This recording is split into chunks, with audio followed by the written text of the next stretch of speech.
பாப்பாவ பொறாம புடிச்சுடா. ஐயா அது ஓகே ஆயிடுச்சு. உங்களுக்கு என்ன பொறாம? அது ஓகே ஆயிடுச்சா?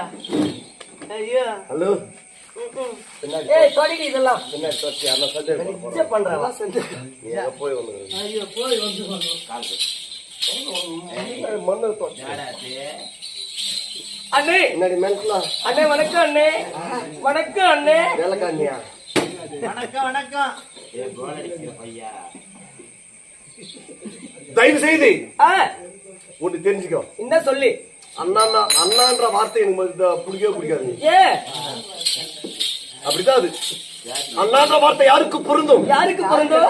காஞ்சிமா நகரத்தில் பிறந்து தமிழகத்துக்கே முதல் மந்திரியானா பேரறிஞர் அண்ணா, கர்ம வீரர் காமராசர், புரட்சி தலைவர் எம்ஜிஆர், இப்படிப்பட்டவனுக்கு அந்த அண்ணான்ற வார்த்தை பொருந்தும். நான் பிளாட்ஃபார்மா ஒன்னா நம்பர் பொறுக்கி என்ன பூச்சிக்கணும் அண்ணான்னு சொன்னீங்க. சத்தியமா சொல்றேன். உன்னை பார்த்தா அழகா இருக்கு. உன்னை பார்த்தா எனக்கு என் ஒரு முகத்தை தான் நீ பாத்துக்க. ரெண்டாவது ஒரு முகத்தை பார்த்தா பொழுது விடுவேன்.